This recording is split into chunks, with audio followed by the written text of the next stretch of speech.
All right, we are really covering some great fingerstyle tunes today. I know I've already done a video for the Spanish melody and for the open string etude. We're going to do one now that's going to be probably the last fingerstyle song in our beginning section. We'll definitely have more in the fingerstyle songs section that you can explore. But this song is one that I got from the Christopher Parkening Classical Guitar Book #1. If you're interested in classical guitar, I highly encourage you to find that book. Volume 1 is excellent. Volume 2 is also great. And I don't think I'm violating any copyrights here though, because I don't think he wrote the tune. I think it's just kind of a nice, kind of universally known prelude. This song is called Prelude in G. Again, I'll put the music here. And this song we are going to use P, I, and M. And this is just an absolutely lovely tune. I think you're going to like playing this one. By the way, I should mention that I've started a lot of students who start the guitar and they really want to play, of course, their favorite, classic rock song or whatever. They want to do some riffs. They want to strum. They want to, play Blackbird by the Beatles, which will be on my site for sure, because it's one of my favorite songs. But I'm always pleasantly surprised, and I remember having this experience when I first started playing the guitar, that students typically love playing these little fingerstyle classical pieces at the beginning. I think it's because they're really nice sounding to the ear, and while they are difficult, they're maybe not as difficult as you might think after you practice them. And they kind of sound a little more difficult than they are, kind of like I mentioned with Spanish melody. Again, not suggesting they're not difficult to make sound good. They are difficult to make sound good. But I think you know what I mean. They're a little more contained, maybe just covering 3 strings, and they can kind of boost your confidence a little bit. Because they sound really nice. People listen to it and think, wow, you can already play that and you've only been playing for a few weeks? Oh, man, that's really nice. So Prelude in G is one of my favorite songs to teach. The pattern here, every single measure in this song has the same pattern. You remember P-I-M-I. Well, we're just going to add the tiniest bit to it. We're going to go P-I-M-I-M-I. That's the pattern. Not worried about the left hand yet. We'll worry about that in a minute. P-I-M-I-M-I. I would encourage you to pause the video and just try that pattern several times. Again, the 10% rule, a little bit louder than you would just naturally do it, and not very quick. Make sure each note comes out clearly. Okay, good technique. Nice straight wrist here, not approaching it from the air like this. Just also, something I haven't mentioned too much before, but not plucking to the side of the string like this. Some people do that at first. Making sure you're in a position where your thumb can pluck down and your I and your M can pluck not perfectly vertically, like you're a bass player, but maybe mostly vertically. So try that pattern just a few times. And then with this style of playing, what we're going to do is if you look in the first measure, there's both the notes and the tab here, so you can look at either one. But you're going to put your third finger on the 3rd fret of the first string. If you look in that first measure, you'll see that the first couple of notes we play are just the open string. We don't need this one yet.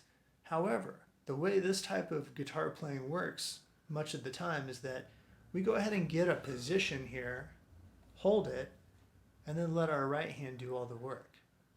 So measure number 1, I'm going to go ahead and have this down, and then I'm going to play my pattern. P, I, M, I, M, I. Just like that. I'm going to play the first line for you. Ready, play. So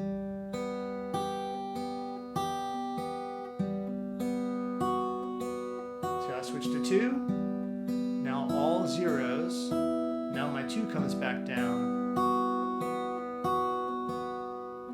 Now at first you might take a measure and then maybe pause, change your position, try the next measure, pause, change your position, try the next measure. Great way to start out. But then with this first line especially, I want you to try to get it to where every note just comes right after the other, even when you're making these slight little changes with your fingers, to where nothing stops. It just flows like a river, just sparkling down, every note coming out. And the first line is fairly simple, So I think you'll be able to do that. Let's turn our attention to the second line. It's a little harder. You can see that we have to put our, here in measure number 5, we have to put our first finger down on the on the first fret on the second string. That shouldn't seem too hard, but it kind of is hard because you might do this at first. Because this finger will tend to accidentally make contact with your first string and kind of mute it, deaden it a little bit. So you're going to have to really curve your finger. Note my thumb is here. A lot of people want to do this at first. And if you are in a classical position, like we've talked about, that may work great for you. But since most of us are just going to do this kind of more normal, I hate to say normal, but more normal position, what you're going to want to do is have your thumb up here because it's going to make you curve your finger. And that's the key. If you're down like this, you elongate your finger and you're almost more likely to touch that first string. So curve your finger. Make sure you're getting that string mark right on the finger pad, the tip of the finger pad there. And see if you can get it to come out. Then in the next measure, we're going to add our second finger to the note A to the second fret on the third string. Then in that third measure of that line, they all come up, but don't let them go, don't let them wander far, because right after we play this measure, they come back down. Okay? So that is the second line of the piece. The third line of the piece is the same as the first line, bonus, right? So you're going to play through that again. I'll play through the whole song here in just a moment. Then the last line of the piece, we start in this position again. And now we have the most complex position in the piece. We're going to bring our second finger down to the note A, the second fret on the third string. Our first finger is still on C, the note C on the second string. And then we're going to bring our third finger down to the note F sharp. I'll tell you what a sharp is in just a minute if you don't know. So we're going to have this position right here. This is going to be called a D7 chord, by the way, later. We're going to use it in a song. So we have 3 strings at once, and then we're going to play our pattern. That's a very tense sound, isn't it? If I strike them all together, that wants to resolve. And it does. And then look at the very last measure of the song. We're going to maintain our position, but we're going to hit all 3 strings at once. And there's 2 ways you can do this.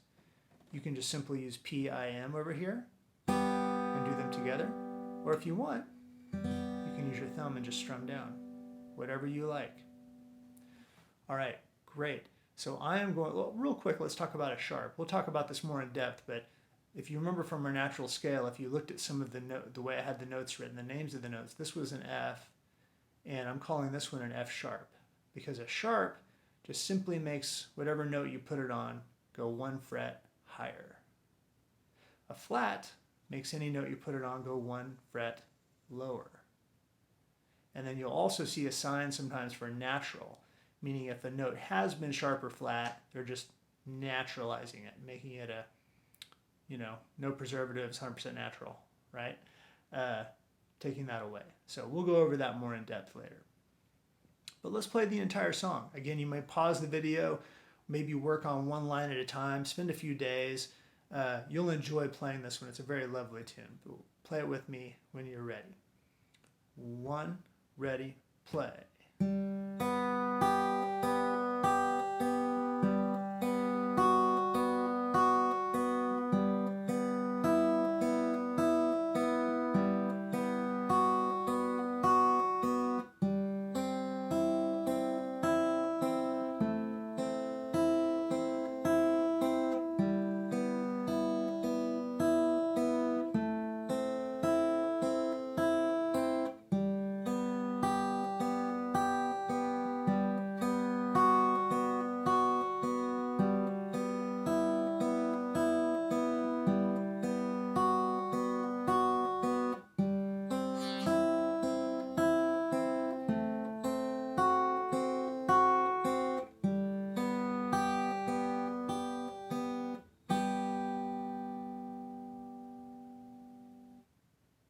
well done. Keep working on that one.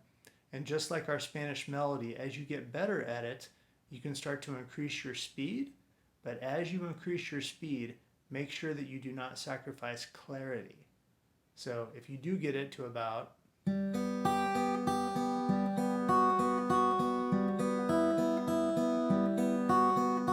make sure each note is nice and even. Again, not talking about the occasional flubbed note. That's going to happen. You may have even heard that one of my fingernails is a little long when I played it, and I touched my third string with it just for a second. I got a little twang when I played it, so it happens to us all.